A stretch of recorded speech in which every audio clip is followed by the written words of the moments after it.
आज की इस वीडियो में हम बात करने वाले हैं बांग्लादेश के बारे में।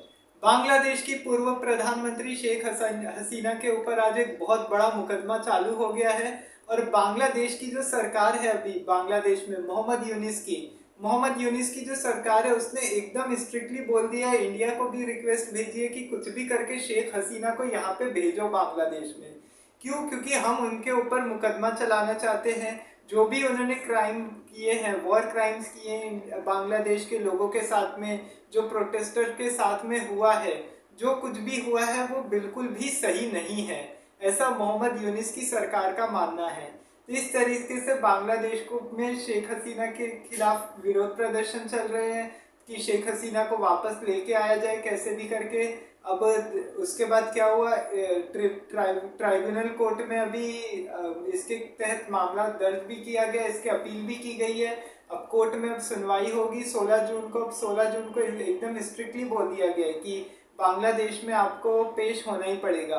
बांग्लादेश की प्रधानमंत्री शेख हसीना के साथ ही नहीं, बांग्लादेश के जो शेख हसीना की सरकार में जो गृह मंत्री थे वो, उनके गृह मंत्री और वहाँ के जो एक पुलिस चीफ है, उन दोनों के खिलाफ भी मुकदमा दर्ज हुआ है। यहाँ आपको ये भी बता दें, इन दोनों के खिलाफ भी मुकदमा दर्ज किया गया है और सबको बोला गया है कि कोर्ट में पेश होना है किसी भी हालत में। अब देखते हैं अभी आगे क्या पूरा मामला है, क्या बांग्लादेश की हिस्ट्री रही है, थोड़ा सा उसके बारे में जान लेते हैं। तो चलिए शुरुआत करते हैं। मेरा नाम है विश्वास अग्रवाल और मन की आंखों से चैनल को सब्सक्राइब जरूर कर लें। तो देखिए, थोड़ा सा बैकग्राउंड बता देता हूँ कि एक्चुअल में हुआ क्या था। वैसे तो मैंने करंट सिचुएशन पे वीडियो अलग से बनाया हुआ है बांग्लादेश के, तो अगर उस पर पूरा देखना हो तो देख लीजिएगा।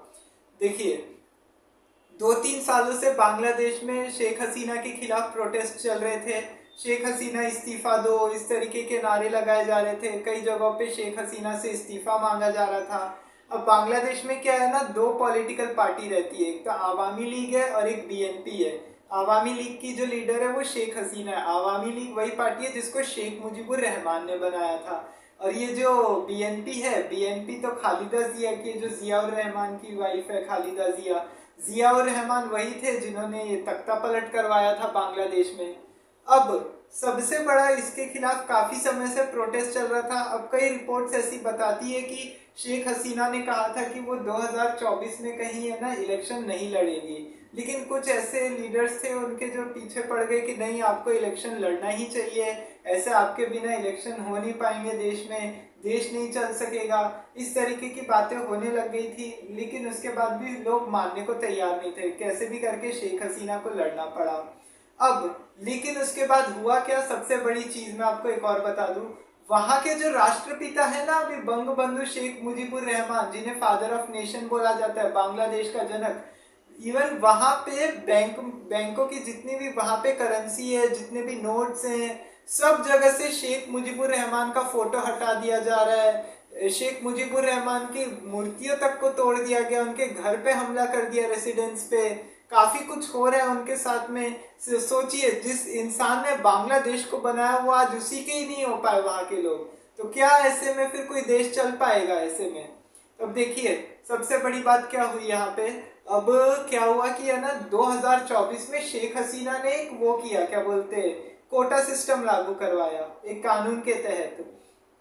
अब वो कोटा सिस्टम में क्या था ना, देखिए आरक्षण तो देखिए सबसे बड़ा मुद्दा है हर देश में, चाहे वो भारत हो, बांग्लादेश हो, कहीं पे भी हो, ये आरक्षण का सबसे बड़ा मुद्दा है। और आरक्षण एक ऐसी चीज है जिसपे नेता लोग कभी ज्यादा राजनीति नहीं करते। कोई वोट बैंक के नाम पे कोई लूटे बोलेगा कि हम तुमको इतना आरक्षण देंगे, ऐसे वैसे, कोई इलेक्शन के टाइम पे इस मुद्दे को उठाएगा, कोई कुछ करता है, तो ऐसे करके होता ही रहता है ये आरक्षण का। तो लेकिन बांग्लादेश में ये जो कोटा सिस्टम था ना, इसके तहत क्या हुआ था कि जो बांग्लादेश में जो फ्रीडम फाइटर्स हैं बांग्लादेश के, जिन्होंने बांग्लादेश के मुक्ति संग्राम में भाग लिया था, वहां पे उनको वॉर हीरो बोला जाता है। अब वो जो वॉर हीरोज हैं, अब उनके जितनी भी आगे की पीढ़ी है, उनके बेटे हैं, उनके आगे के जितने भी बच्चे, उनके बच्चों के बच्चे, जो जितनी भी उनकी पीढ़ी है, उनको इस कोटा के तहत आरक्षण में सभी सरकारी और प्राइवेट सेक्टर में जॉब दी जाएगी, कॉलेजेस में एडमिशन मिलते थे, इस तरीके का कोटा सिस्टम रहता है। अब देखिए ये कोटा सिस्टम, अब देखिए ये वाला जो कोटा सिस्टम है, ये सबसे ज्यादा इसका इफेक्ट किस पे पड़ेगा? आम लोगों पे। क्यों आम लोगों पे क्यों इफेक्ट पड़ेगा? क्योंकि आम लोग इससे उनका ये बोलना होता है कि भाई आप मेरिट के आधार पे है ना सबको एडमिशन दो ना, ऐसे क्यों एडमिशन देते हो? कि है ना ये फ्रीडम फाइटर का बेटा है, फ्रीडम फाइटर ने युद्ध में लड़ाई में अपना योगदान दिया था इसलिए इसको मिलना चाहिए, ये चीज होनी नहीं चाहिए। तो ऐसे करके उन लोगों का मानना होता है। लेकिन अब बांग्लादेश में एक्चुअली क्या हुआ ना, जो शेख हसीना ने जो कुछ भी किया, अभी कोटा के तहत फिर है ना लोग सड़कों पे उतर आए। अब ये स्टूडेंट्स इतने वायलेंट हो गए, अब काफी जगहों पे अब शेख हसीना ने क्या किया, गोलियां चलवा दी, यहाँ पे गोलियां चलवा दी अब कुछ लोगों पे। अब बातचीत करने की बात आई, बाद में एक्चुअली हुआ क्या कि अब शेख हसीना ने सबसे बड़ी इसमें गलती क्या कर दी कि है ना जो भी स्टूडेंट्स प्रोटेस्ट कर रहे थे उनको है ना रजाकारों से कंपेयर कर दिया। रजाकार वहां पे एक तरीके की गाली होती है, जैसे जो 1971 में जो वॉर हुआ था ना ईस्ट पाकिस्तान के साथ, बांग्लादेश में जो पाकिस्तानियों ने किया था, वो उनको रजाकार बोला जाता है, वो पाकिस्तान की ट्रेन मिलिशिया थी। तब वहां पे एक तरीके की एक गाली होती है रजाकार। तो वो इससे सबसे बड़ी गलती हो गई शेख हसीना ने कि उसने ऐसा बोल दिया। जो स्टूडेंट्स प्रोटेस्ट कर रहे थे उनके ऊपर गोलियां चलवा दी, लाठी चार्ज करवाए, आंसू गैस के गोले चलवा दिए, आंसू गैस के गोलों का इस्तेमाल किया कई जगहों पे पुलिस ने। तो ऐसे करके काफी कुछ हुआ ऐसे, इस वजह से काफी शेख हसीना इस्तीफा दो, कई जगहों पे इसके खिलाफ इधर उधर विरोध प्रदर्शन होने लगे।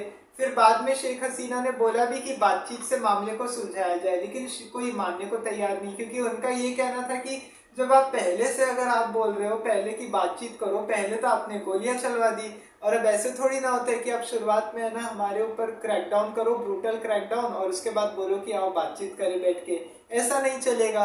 उनका ये बोलना था।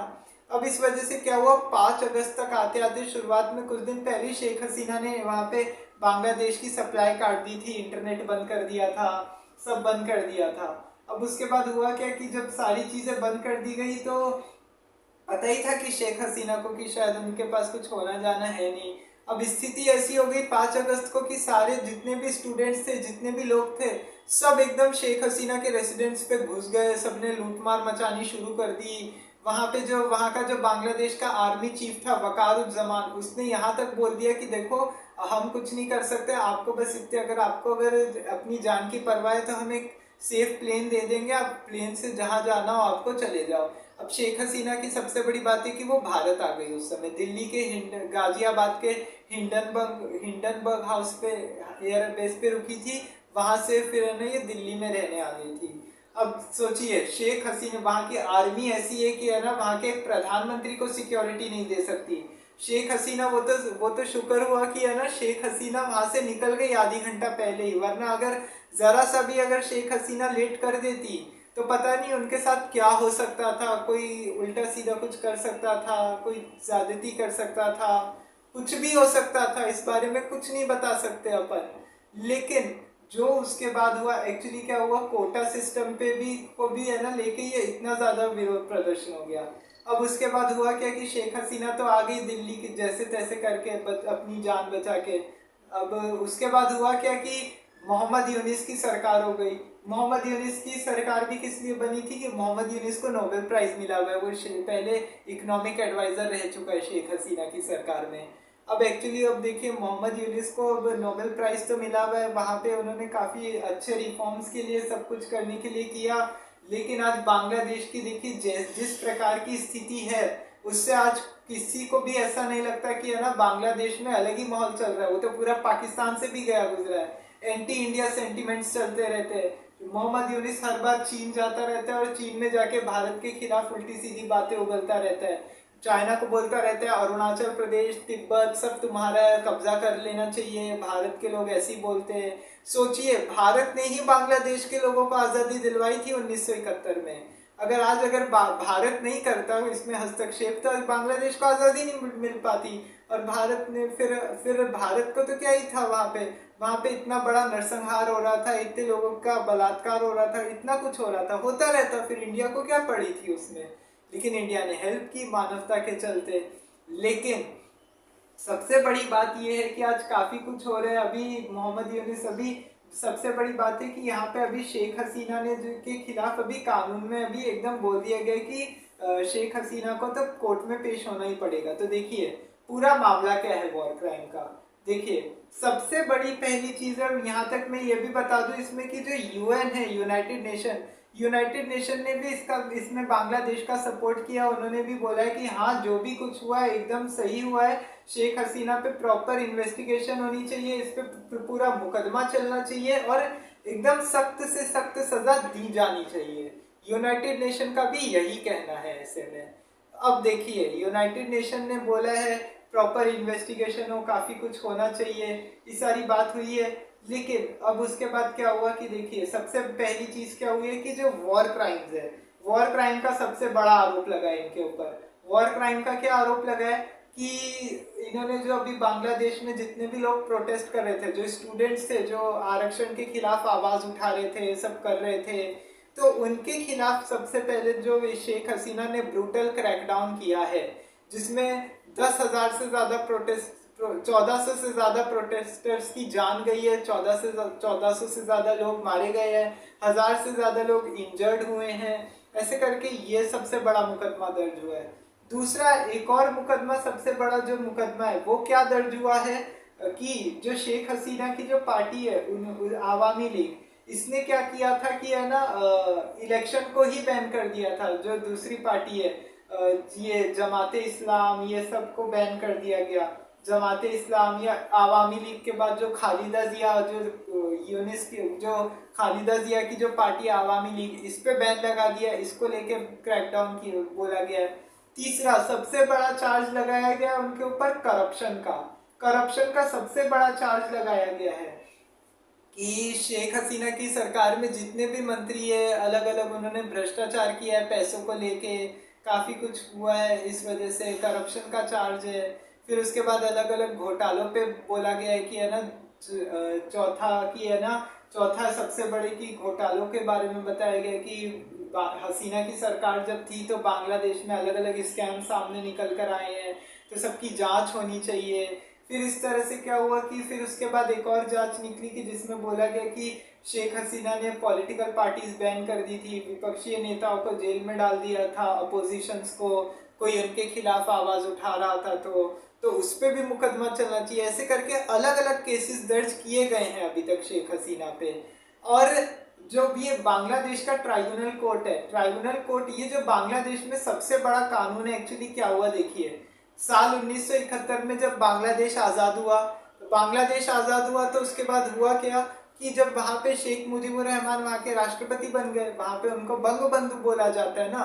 तो अब उसके बाद हुआ क्या कि जब उन्होंने यहाँ पे ये किया, ये जब वो वहाँ के राष्ट्रपति बने तो 1973 में वो एक कानून लेकर आए। अब वो कानून क्या था, बांग्लादेश वॉर क्राइम एक्ट कानून, ट्राइब्यूनल लॉ। इसके तहत जो ये इतना बड़ा जो लॉ था, इस लॉ के तहत जो बांग्लादेश में क्या किया गया था देखिए, जो जितने भी पाकिस्तान के जिन्होंने जो पाकिस्तान की जो सेना थी उस समय 1971 में, जिनको भारत ने युद्धबंदी बनाया हुआ था और उसके बाद छोड़ दिया था, 1971 के बांग्लादेश लिबरेशन वॉर पे भी मैंने वीडियो बनाया हुआ है, तो उसके बारे में भी देख लीजिएगा।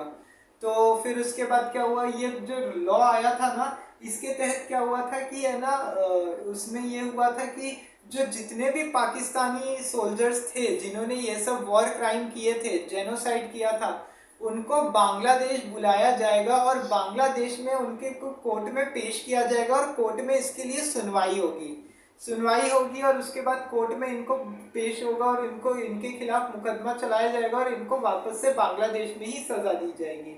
लेकिन 1974 आते आते थोड़े पाकिस्तान से बांग्लादेश के रिश्ते ठीक होते गए और 15 अगस्त 1975 का दिन तो सभी को मालूम है कि है ना, उस दिन तख्ता पलट हो गया था और उस दिन शेख मुजीबुर रहमान और उनके पूरे परिवार की हत्या कर दी गई थी। संजोग से उस दिन ये हुआ कि शेख हसीना उनके अपनी छोटी बहन रेहाना के साथ में वेस्ट जर्मनी में थी और शेख हसीना के पति और उनके दोनों बच्चे सभी को ही वेस्ट जर्मनी में थे, तो इसलिए ये 2 लोग बच गए उस दिन, वरना आज शेख हसीना भी जिंदा नहीं होती उस दिन। तो सोचिए उसके बाद क्या हुआ कि है ना 15 अगस्त को जब तख्ता पलट हो गया और ये कोटा सिस्टम भी जो मैं आपको बताया ना, कोटा सिस्टम भी जब आवामी लीग की सरकार आई है ना तब तभी आया है ये। जैसे ही जब कोटा सिस्टम आया तब है ना उसके बाद बोला गया था कि अब जब आवामी लीग की सरकार थी भारत में तब इसको है ना लाया गया, लेकिन जब आवामी लीग की सरकार हटी तब ये कोटा सिस्टम को हटाया गया। ऐसे करके कोटा कोटा को जो लेके रूल था वो चलता रहा था, कोटा को लेके कि ये जो आरक्षण दिया जाता है फ्रीडम फाइटर्स के बच्चों को। तो अब 1975 में तख्ता पलट हुआ, काफी समय तक मिलिट्री ने टेक ओवर किया। 1996 में फिर इलेक्शंस हुए, फिर 5 साल शेख हसीना रही, फिर खालिदा जिया आई। फिर उसके बाद जब 2009 में जब शेख हसीना आई, 2009 में जब शेख हसीना की प्रॉपर मेजोरिटी के साथ सरकार बनी बांग्लादेश में, जनवरी 2009 में। अब जब जनवरी 2009 में शेख हसीना की सरकार बनी तो शेख हसीना ने इसमें क्या किया कि ये जो एक्ट था ना, कानून में थोड़े चेंजेस किए, कानून में इसके खिलाफ पूरे चेंजेस किए। और कानून में शेख हसीना ने बोला कि ये जो जितने भी कानून हैं, ये जितने भी जो भी कुछ हो रहा है बांग्लादेश में, ये जितना कुछ चल रहा है, अब उसके खिलाफ जिन्होंने शेख मुजीबुर रहमान और उनके पूरे परिवार की हत्या की है उनको प्रॉपर सज़ा दी जानी चाहिए। और जो जितने भी जिन्होंने पाकिस्तानियों का सपोर्ट किया था, जैसे जमाते इस्लामी जो बांग्लादेश की पार्टी है, ये लोग उस समय भी है ना चाह रहे थे कि हम पाकिस्तान के साथ ही रहेंगे, हम अलग नहीं होना चाहते। ऐसी बहुत सारी पार्टीज थी बांग्लादेश में उस समय भी जिन्होंने भारत में के पक्ष में, पाकिस्तान में पक्ष में सपोर्ट दिया था, पाकिस्तान के पक्ष में कि हाँ जो पाकिस्तान कर रहा है बिल्कुल सही कर रहा है। लेकिन ऐसा कुछ हुआ नहीं। तो लेकिन क्या हुआ कि अब तो इसके हालांकि जो ये जमाते इस्लामी है ये आज भी बोलती है कि नहीं हमने तो ऐसा कुछ भी नहीं किया था, हमने कोई दावा नहीं किया था कि पाकिस्तानियों को इसमें करना चाहिए, इंटरफेयर करना चाहिए, या हम पाकिस्तान के साथ रहना चाहते हैं, इस तरीके की बात हमने बोली नहीं थी, उनका ऐसा मानना था। तो अब उसके बाद जो भी है, लेकिन क्या हुआ कि ये बात तो सही है कि जमाते इस्लामी ने भी पूरा पाकिस्तान को साथ दिया है आज तक। तो अब इस कानून के तहत सज़ा होने लग गई लोगों को। अब उसके बाद फिर क्या हुआ कि 2009 से 2024 तक शेख हसीना की सरकार रही। 5 अगस्त को है ना दिल्ली में ये शेख हसीना की जो सरकार थी ये गिर गई। मोहम्मद यूनिस भी अभी अभी तो ये भी सुनने में आ रहा है कि है ना आर्मी का जो आर्मी चीफ है वकारुज्जमान, उसके और मोहम्मद यूनिस के बीच में भी है ना तनातनी चालू है। आर्मी इधर हल्ला कर रही है कि है ना दिसंबर 2025 में कैसे भी करके इलेक्शन करवाओ। मोहम्मद यूनिस टालते जा रहे हैं, मोहम्मद यूनिस बोल रहे हैं कि नहीं अभी अभी कोई सही टाइम नहीं है, 2026 के बाद देखेंगे। दोनों में ऐसे करके इस बात को लेके झगड़ा चल ही रहा है। अब उसके बाद देखिए ये हुआ क्या ना, तो शेख हसीना ने ये कानून में चेंज किया था। तो शेख हसीना के द्वारा लाए गए कानून के तहत ही उनके ऊपर मुकदमा चलाया जाएगा बांग्लादेश में। बांग्लादेश में उनके खिलाफ मुकदमा चलेगा, प्रॉपर इसमें सुनवाई होगी। बांग्लादेश के जो शेख हसीना के सरकार में गृह मंत्री रहे हैं, फिर जो पुलिस चीफ हैं चौधरी अब्दुल गफ्फार खान, वो और एक और हैं गृह मंत्री बांग्लादेश की सरकार में जो थे, उनके खिलाफ मुकदमा चलेगा। और उनको अभी 16 जून तक बोला है कि आपको कैसे भी करके कोर्ट में पेश होना ही पड़ेगा।